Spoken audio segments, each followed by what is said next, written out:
ரொம்ப ஈஸியாக இந்த ஹேர் ஆயில் ப்ரிப்பேர் பண்ணலாங்க. அதுக்கு 1 டேபிள் ஸ்பூன் அளவுக்கு கருஞ்சீரகம், 1 டேபிள் ஸ்பூன் அளவுக்கு வெந்தயம், 1 கொத்து வெட்டி வேர் எடுத்திருக்கேங்க.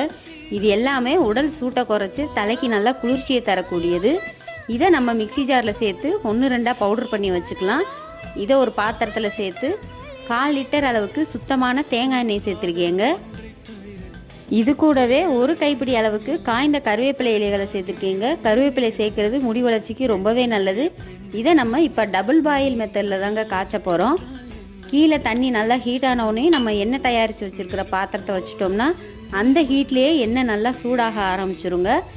நேரடியாக எண்ணெயை காய்ச்ச விருப்பம் இல்லாதவங்க இந்த மாதிரி செஞ்சு பாருங்கள். எண்ணெய் நல்லா சூடாகி முறைச்சி வருது பார்த்தீங்களா? ஹீட் ஆனவுடனே நம்ம ஆஃப் பண்ணிவிட்டு ஃபில்டர் பண்ணியும் வச்சுக்கலாம், இல்லைன்னா அப்படியும் பாட்டிலில் ஊற்றி வச்சுக்கலாங்க. இதை நீங்கள் ரெகுலராகவும் தேய்ச்சிட்டு வரலாம், ஹேர் வாஷ் பண்ணுற அன்னைக்கும் தேய்க்கலாம். முடி வளர்ச்சி நல்லாவே இருக்கும். தேங்க்யூ.